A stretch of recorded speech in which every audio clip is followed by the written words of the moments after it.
Puji Tuhan, Shalom. Bapak Ibu Saudara, mari sama-sama kita menyembah Tuhan. Mari kita berdoa bersama-sama. Terima kasih ya Tuhan buat saat ini. Sungguh kami merindukan hadirat-Mu.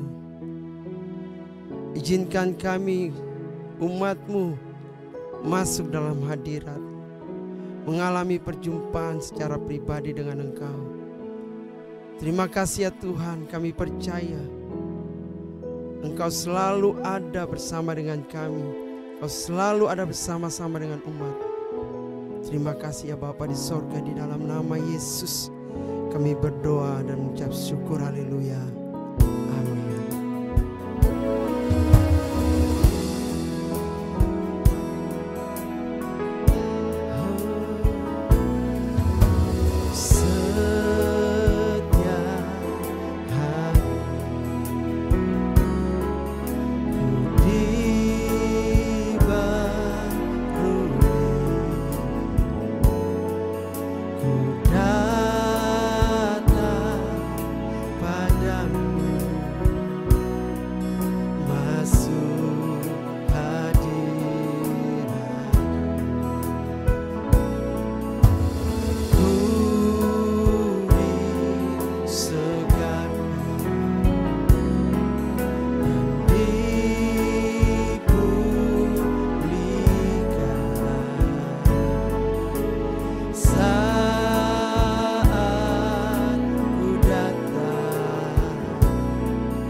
Nyatakan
Kau terlebih besar,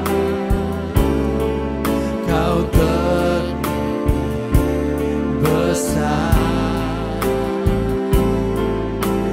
dari semua pergumulanku. Kau Allah yang besar.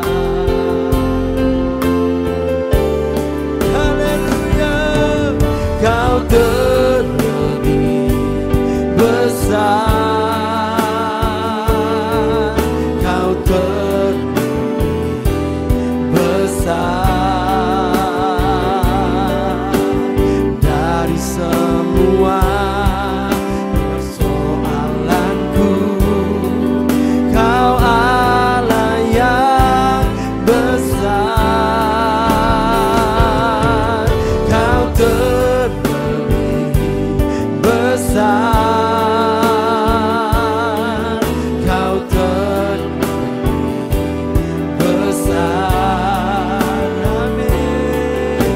Dari semua pergumulanku, Kau Allah yang besar. Kami percaya ada mujizat yang besar. Aku percaya ada mujizat. Aku percaya Tuhanku dahsyat. Perbuatan ajaib telah dikerjakannya. Aku percaya ada mujizat. Aku percaya ada mujizat. Aku percaya Tuhanku dahsyat. Perbuatan ajaib telah dikerjakannya. Yes, aku percaya ada mujizat. Tuhan, kami percaya. Aku percaya ada mujizat. Aku percaya Tuhanku dahsyat. Perbuatan ajaib telah dikerjakannya. Aku percaya ada mujizat. Dengan hati yang percaya, haleluya, ada mujizat. Aku percaya Tuhanku dahsyat. Perbuatan ajaib telah dikerjakannya. Aku percaya ada mujizat. Aku percaya ada mujizat. Aku percaya ada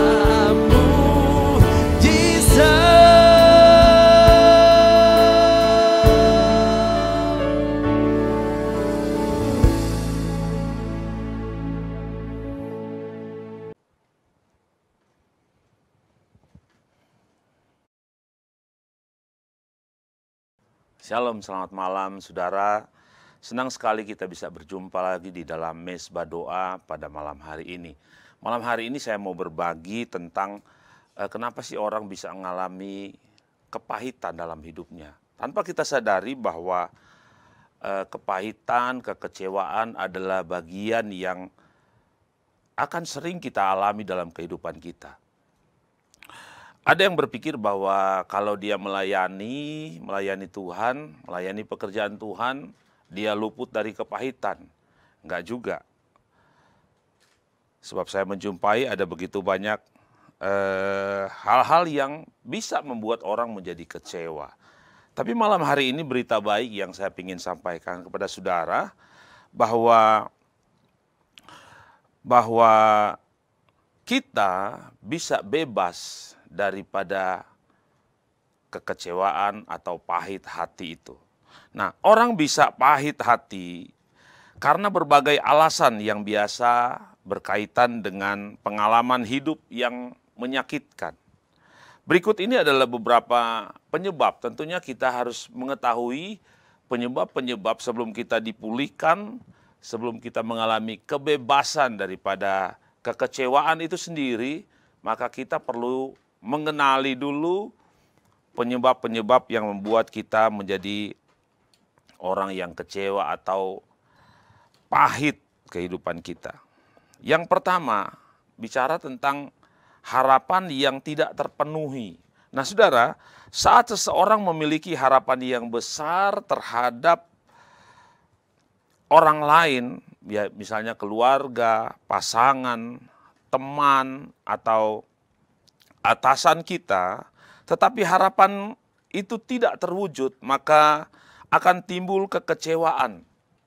Jadi, boleh saya simpulkan bahwa kekecewaan itu adalah harapan dikurangin dengan kenyataan. Semakin tinggi harapan kita dan semakin rendah kenyataan yang kita hadapi, maka jarak antara harapan dan kenyataan itu adalah kekecewaan. Nah, yang kedua, kenapa orang bisa menjadi kecewa? Akibat daripada pengkhianatan atau dikhianati. Dikhianati oleh orang-orang yang dipercaya, teman dekat, bisa pasangan kita, bisa rekan kerja kita. Dan itu bisa menimbulkan luka di dalam hati kita yang dalam, luka yang dalam.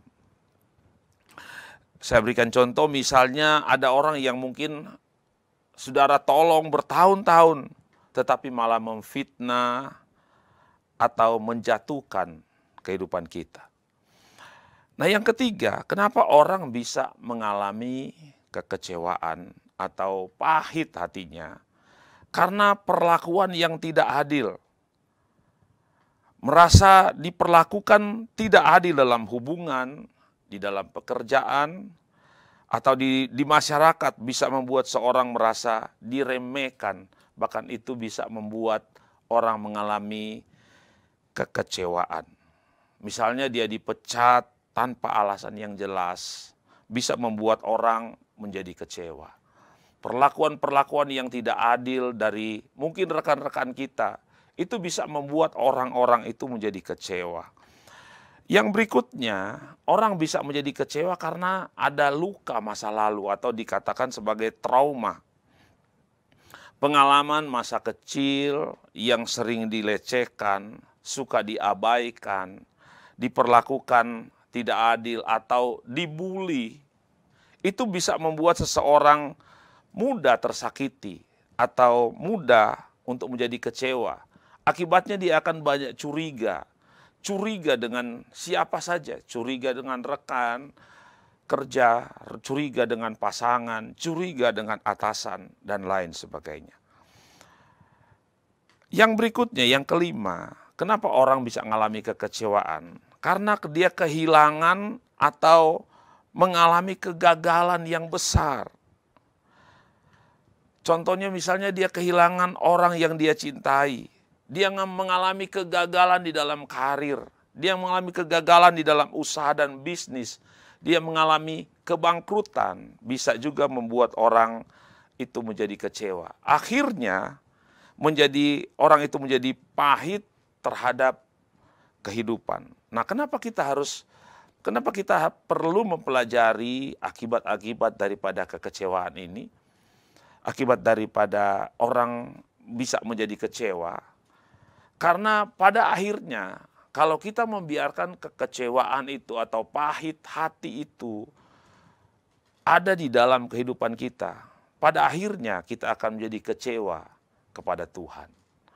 Awalnya mungkin kita hanya kecewa dengan orang, kecewa dengan sesuatu yang mungkin rasanya kecil. Tetapi ini kalau dibiarkan terus-menerus, pada akhirnya kita akan menjadi kecewa dengan Tuhan. Karena itu kita perlu belajar kenapa kita bisa menjadi kecewa atau menjadi pahit hati. Yang keenam, kenapa orang bisa pahit hati, yaitu tidak belajar untuk memaafkan. Ketika seorang terus mendendam rasa sakit dan menolak memaafkan, perasaan itu bisa berubah menjadi kepahitan yang mengakar. Kita perlu belajar untuk bisa memaafkan orang lain. Kita harus sadari bahwa hidup itu tidak semua yang kita harapkan itu bisa terjadi. Atau tidak semua hal yang baik yang kita harapkan itu bisa terjadi. Bisa saja hal-hal yang tidak kita sukai bisa terjadi di dalam kehidupan kita. Bagian kita memaafkan semua itu. Yang berikutnya, yang ketujuh, perbandingan dengan orang lain atau suka dibanding-bandingkan. Jadi bayangkan kalau kita suka dibandingkan, kamu kok nggak seperti si A, kenapa kamu nggak seperti si B? Ada istri yang suka membandingkan suaminya dengan suami orang lain. Kamu nggak seperti si A, si B, dan lain sebagainya. Dan itu bisa, kalau itu diteruskan, bisa membuat orang ada di dalam kekecewaan, bahkan memiliki hati yang pahit. Yang kedelapan, orang kenapa bisa mengalami kekecewaan dan pahit hati? Karena kurangnya dukungan emosional. Ketika seseorang tidak punya tempat untuk curhat atau dia tidak mendapatkan orang yang bisa memahami dirinya, maka perasaan-perasaan yang negatif itu akan numpuk dan itu akan berubah menjadi kepahitan di dalam kehidupannya. Nah, kalau kita mengenali kenapa kita bisa menjadi kecewa, ada 8 hal yang saya sudah bagikan ini. Saya berdoa biarlah ketika kita mengenali, kita bisa menganalisa itu, dan dari situ kita bisa belajar bahwa apa yang membuat kita pahit hati. Semua hal itu, kalau kita bisa mempelajari itu, kita bisa mendapatkan juga solusi daripada persoalan yang kita alami. Nah, apa dampak daripada orang yang pahit hati? Yang pertama, orang itu menjadi sulit untuk percaya kepada orang lain. Jadi kalau saudara mendapati ada orang-orang yang mungkin ada menjadi rekanmu, rekan timmu di dalam pelayanan, sulit untuk percaya kepada orang lain, mungkin juga dia sedang mengalami kepahitan dalam kehidupannya. Yang kedua, sering murung, sinis, ngomongnya tuh nyelekit, sinis terhadap kehidupan. Yang ketiga, hubungan sosial menjadi rusak. Yang berikutnya lagi, akibat dari orang yang pahit hati, dia gampang stres, dia cemas, bahkan mudah untuk depresi. Tidak bisa merasakan kebahagiaan sepenuhnya.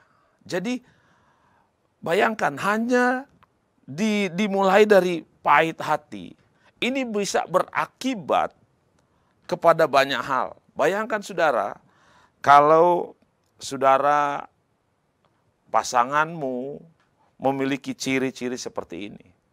Sulit percaya, sering murung, sinis, apalagi gampang stres, cemas, depresi. Atau bayangkan kalau di dalam keluarga, suami istri memiliki ciri-ciri ini, maka dijamin bahwa keluarga itu tidak mungkin bahagia. Nah, karena itu kita perlu mengenal ini supaya kita bisa keluar dari kepahitan, kita bisa keluar dari kekecewaan.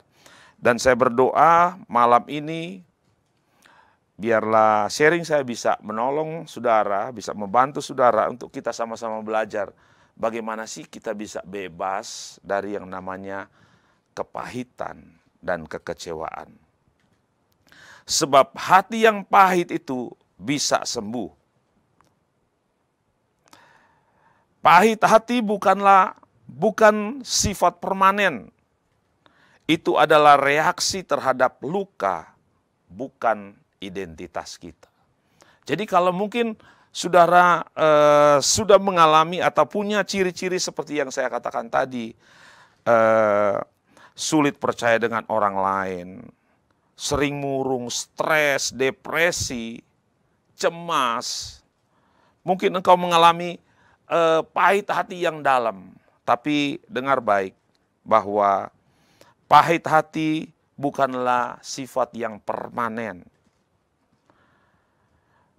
Dan pahit hati bukanlah identitas saudara.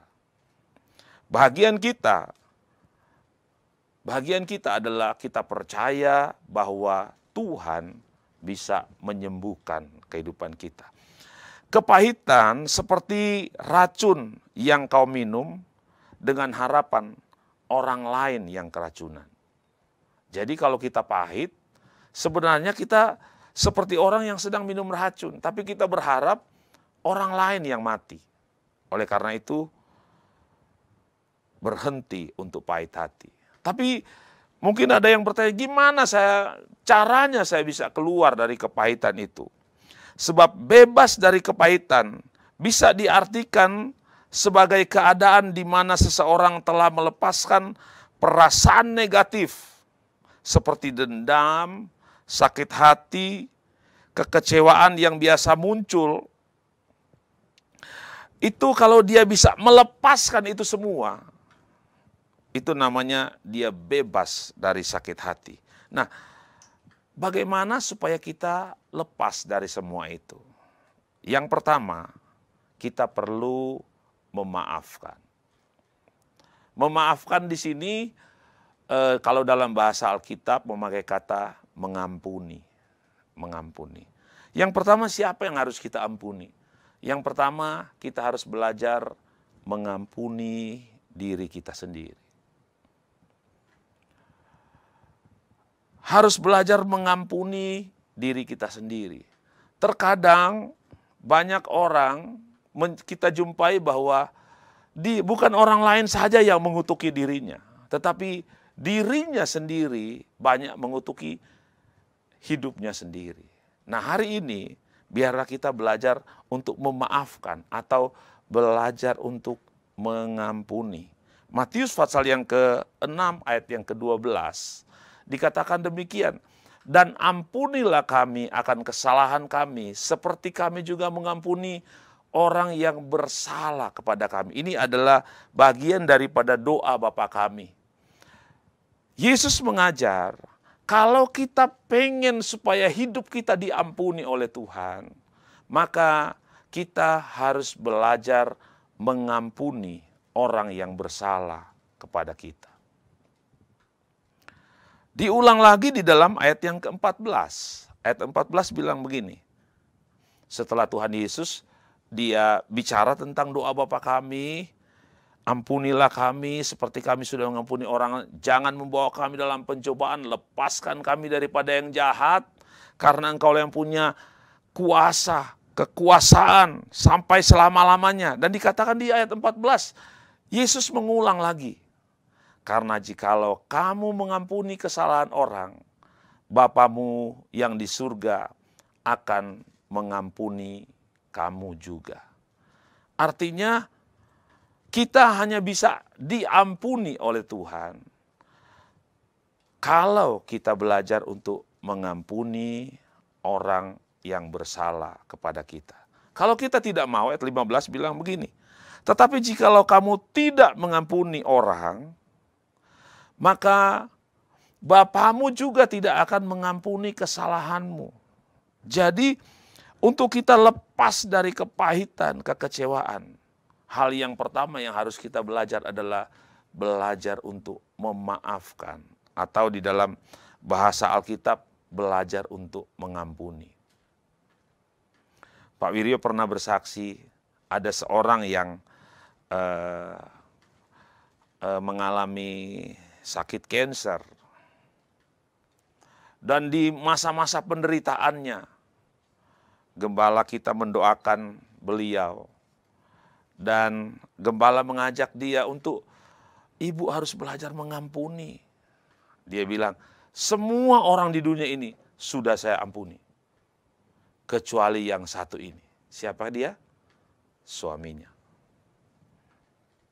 Jadi ada orang yang mengalami luka yang begitu dalam. Tetapi Alkitab mengajarkan kita hanya ada satu cara untuk kita bisa lepas dari kecewa dan kepahitan, yaitu belajar memaafkan atau belajar untuk mengampuni. Mengampuni itu mudah apa gampang ya? Apa susah? Tentunya itu bukan satu hal yang gampang. Ngomong sih enak, mengkhotbahkan tentang pengampunan, itu sesuatu yang enak banget. Tetapi waktu kita mengalami hal itu baru kita benar-benar bisa meresapi gimana tentang pengampunan itu. Dan saya berdoa, biarlah setiap jemaat Tuhan yang mengikuti mesbah pada malam hari ini, engkau boleh mempraktekkan untuk belajar untuk mengampuni. Yang pertama, ampuni dirimu sendiri. Yang baru engkau bisa mengampuni orang lain. Jadi kalau kita datang sama Tuhan dan kita bilang, Tuhan ampunilah aku, maka Tuhan cuma mau bilang, ampuni dulu orang yang bersalah kepadamu. Sebab kalau engkau tidak belajar untuk mengampuni, maka Bapamu juga tidak akan mengampuni kesalahan kita. Yang kedua, bagaimana supaya kita bebas dari kekecewaan atau pahit hati. Yang kedua, kita harus belajar menerima kenyataan. Mengakui bahwa bahwa sesuatu yang menyakitkan telah terjadi dan menerimanya sebagai bagian dalam perjalanan hidup. Dengan menerima, kita bisa mulai bergerak maju. Artinya, kita harus belajar menerima kenyataan bahwa tidak semua yang kita inginkan itu kita akan dapatkan. Kita harus bisa menerima kenyataan bahwa firman Tuhan pun berkata bahwa Tuhan tidak selalu berjanji bahwa semua hidup kita akan baik-baik saja. Bahkan ada lagu berkata, Tuhan tidak pernah janji bahwa langit itu selalu biru. Jalan itu akan selalu rata. Tuhan juga tidak berjanji bahwa tidak akan ada badai dalam hidup ini. Tapi yang Tuhan janji, Tuhan akan pegang tanganmu, Tuhan akan menuntun hidupmu, dan Tuhan akan memberikan engkau kemenangan. Itu janji Tuhan. Jadi kita belajar menerima kenyataan bahwa kecewa, kepahitan, disakiti sama orang, itu adalah bagian yang memang tidak bisa dipisahkan di dalam kehidupan ini. Tetapi bagian kita adalah bagaimana kita menyikapinya, supaya kita tidak masuk di dalam kepahitan atau kekecewaan yang begitu dalam, tetapi kita bisa keluar dari semua itu sebagai pemenang. Nah, pengalaman kepahitan ini bisa dialami oleh semua orang, tetapi ada orang yang tinggal hidupnya menjadi pahit, bahkan hidupnya makin lama makin terpuruk. Tapi ada juga orang yang bisa keluar dari kepahitan itu dan dia bisa mengalami kemenangan. Saya berdoa, saudara ada di bagian yang kedua, orang yang bisa keluar dari kepahitan, kecewa, dan engkau bisa mengalami kemenangan. Nah, firman Tuhan berkata, Yohanes 14 ayat yang ke-18, dia berkata begini, Aku tidak akan meninggalkan kamu sebagai yatim piatu, aku datang kembali kepadamu. Artinya Tuhan tidak akan pernah meninggalkan kita. Percayalah bahwa sekalipun kita melewati lembah-lembah air mata, sekalipun kita melewati masa-masa yang sulit, percayalah bahwa firman Tuhan menjamin bahwa Tuhan tidak pernah meninggalkan kita. Pemazmur pernah berkata bahwa sekalipun aku melewati lembah-lembah kekelaman, aku tidak takut bahaya, sebab Tuhan menyertai kehidupannya. Yohanes 17 ayat yang ke-15 bilang begini, aku tidak meminta supaya engkau mengambil mereka dari dunia. Ini adalah doa Tuhan Yesus kepada Bapa. Dia bilang, aku tidak minta supaya Bapa mengambil mereka dari dunia, tetapi supaya engkau melindungi mereka daripada yang jahat. Jadi, selama kita ada di dalam dunia ini, hal-hal yang bisa membuat kita kecewa, hal-hal yang bisa membuat kita pahit, itu akan selalu terjadi dalam kehidupan kita. Tetapi Yesus, dia bersyafaat untuk setiap kita. Yesus, dia peduli dengan kehidupan kita. Dia sudah tahu nanti kemudian kehidupan kita akan mengalami banyak-banyak persoalan dan pergumulan. Sekalipun kita masuk di dalam pelayanan sekalipun, kita akan ketemu dengan hal-hal yang seperti itu. Ada orang berkata, oh saya mau melayani di praise and worship. Karena di dalam praise and worship itu orang-orang suka menyembah Tuhan. Pasti tidak ada kekecewaan di sana. Dan akhirnya waktu mereka masuk, ternyata banyak yang mengecewakan. Tapi kekecewaan itu merupakan sebuah pilihan dalam kehidupan kita. Firman Tuhan berkata bahwa dimanapun kita pergi, dimanapun kita melayani, di gereja apapun kita, besi akan selalu menajamkan besi. Manusia akan ditajamkan oleh sesamanya. Ada yang bilang, oh saya mau di media aja, di WTC medianya tersembunyi. Jadi pasti lebih bebas dari kepahitan. Tapi kenyataannya tetap aja besi menajamkan besi karena dia masih ketemu orang di sana. Artinya belajar menerima kenyataan bahwa dalam hidup ini kita akan selalu bergesekan dengan banyak orang. Kita akan mengalami masa-masa di mana kita ada gesekan satu dengan yang lain. Tetapi Yesus, dia bersyafaat bagi saya dan saudara. Yesus katakan bahwa Tuhan Yesus tidak meminta supaya Bapa mengambil kita dari dunia ini, tetapi supaya Bapa melindungi setiap kita dari hal-hal yang jahat. Amin. Yang ketiga, supaya kita bisa keluar dari kepahitan, maka kita harus fokus kepada hal-hal yang positif.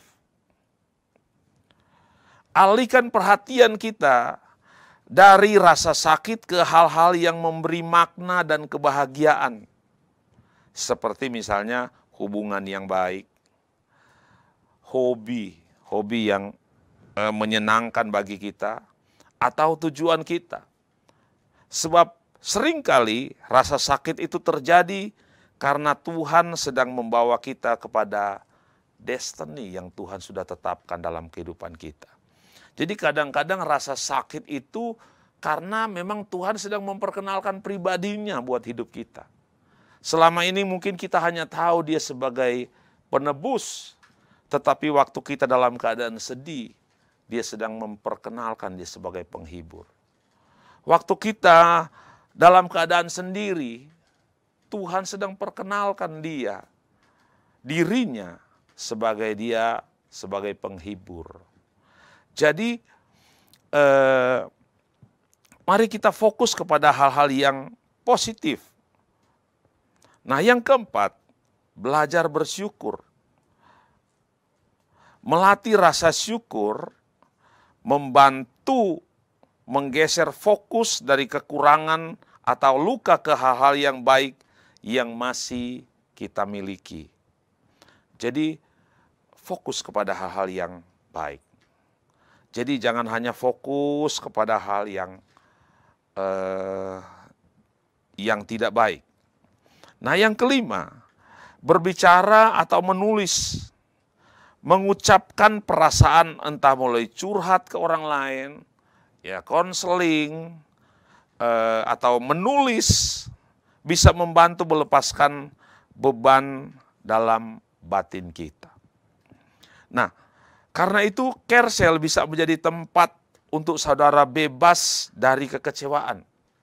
Sebab di care cell kita bisa sharing, kita bisa berbagi dengan teman-teman yang ada di sana. Dan teman-teman yang lain bisa mendoakan kita. Dan ada teman-teman yang mau mendengarkan semua keluhanmu, kesulitanmu, kekecewaanmu. Ada teman-teman di sana yang akan memberikan support yang baik kepada saudara.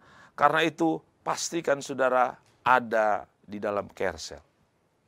Saudara yang belum ada, yang belum punya komunitas care cell, ayo bergabung di dalam care cell yang ada.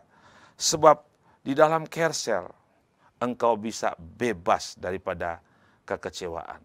Saya sudah menyaksikan ada beberapa orang yang ada di care cell dan mereka bersaksi bagaimana mereka bebas, terlepas, sembuh dari kekecewaan waktu mereka ada di care cell. Bagaimana mereka bisa kuat di masa-masa yang sulit waktu mereka ada di dalam care cell. Karena itu care cell merupakan satu bagian yang sangat penting.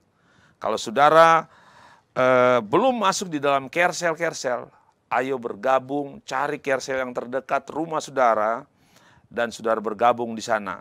Sebab engkau akan ketemu dengan orang-orang yang bisa menolong saudara, yang tidak membiarkan engkau tinggal dalam kekecewaan. Mereka akan bantu saudara, sehingga saudara bisa keluar dari kepahitan dan kekecewaan.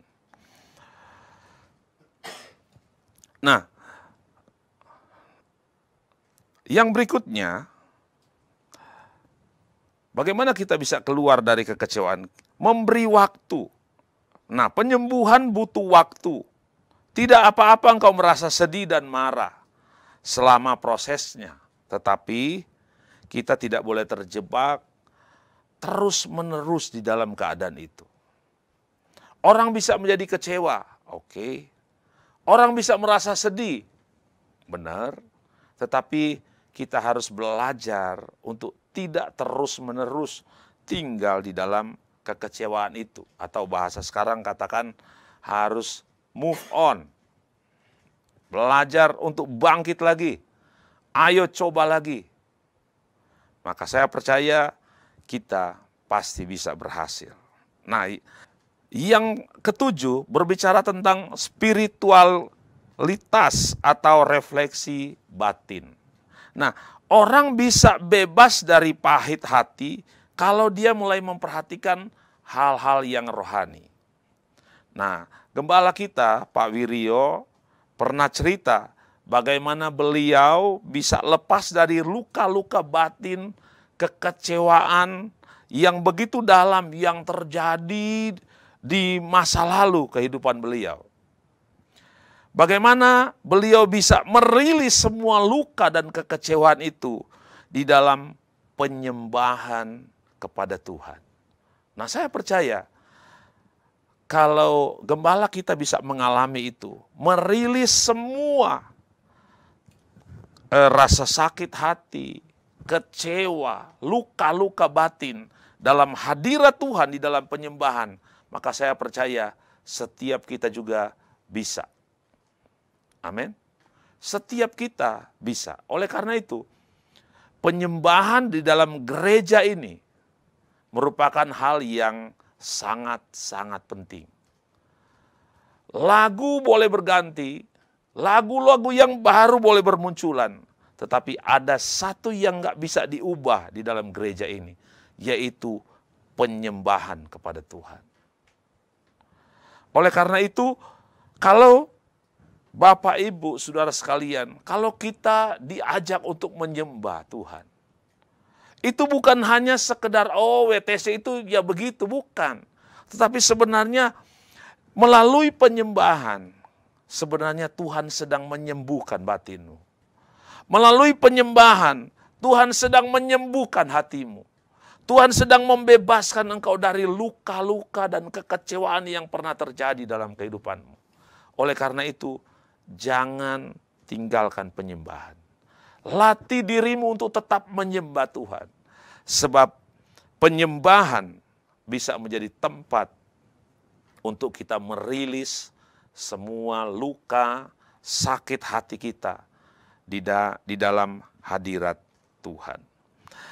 Bebas dari kepahitan bukan berarti tidak pernah terluka, tetapi memilih untuk tidak tinggal di tempat luka itu selamanya. Kalau kamu sedang berjuang, kalau kita sedang berjuang untuk melepaskan kepahitan, ingatlah bahwa ada orang-orang yang sedang berdoa buat kita. Ada komunitas yang siap membantu kehidupan kita.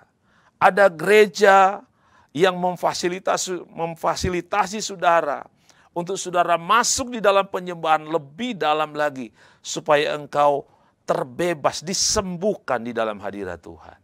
Saya berdoa malam hari ini biar kebenaran firman Tuhan ini bisa membantu saudara, bisa menolong saudara, dan setiap orang, setiap jemaat Tuhan yang ada di WTC ini, bahkan siapa saja yang menyaksikan tayangan ini, engkau bisa bebas dari kepahitan. Tuhan Yesus memberkati. Saya akan berdoa buat saudara.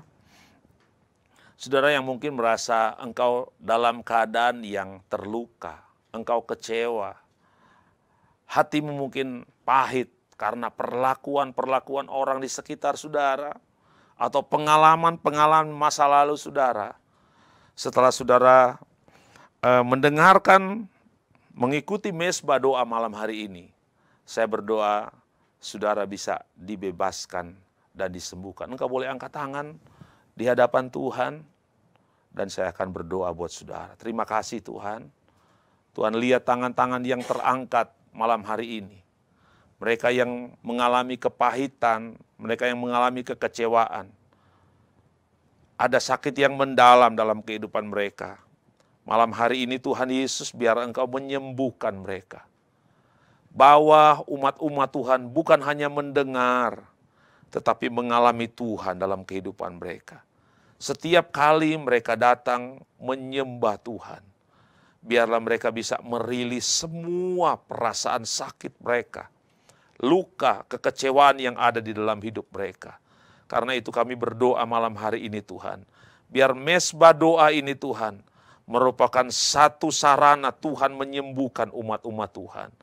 Ketika umat-umat Tuhan datang menyembah Tuhan dengan sungguh-sungguh, tidak ada yang mustahil, mereka dipulihkan dan disembuhkan oleh Tuhan. Terima kasih Tuhan. Kami terus memberkati bangsa ini Tuhan. Kami terus memberkati pemerintah kami Tuhan. Kami terus memberkati kota di mana kami tinggal. Biarlah damai sejahtera-Mu Tuhan turun atas bangsa ini. Turun atas kota ini Tuhan. Kami memberkati Tuhan orang-orang yang berdampingan dengan kami. Keluarga kami Tuhan, keluarga besar kami, anak-anak kami Tuhan. Tuhan berkati mereka, jagai lindungi Tuhan. Di masa-masa yang sulit ini Tuhan, kami tahu ada Tuhan yang memegang kendali. Tidak ada Tuhan yang bisa menghancurkan bangsa ini. Tidak ada yang bisa menghancurkan keluarga kami. Tidak ada yang bisa menghancurkan kehidupan kami.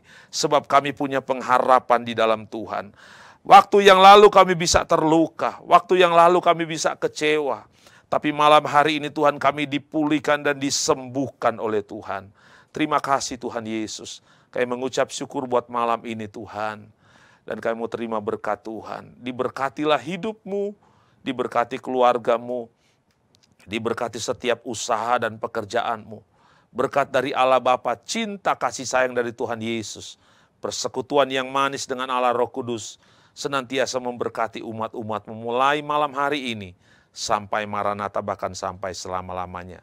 Dan semua yang diberkati Tuhan sama-sama berkata, amin. Amin. Tuhan Yesus memberkati, dan sampai jumpa lagi di mesbah doa selanjutnya. Amin.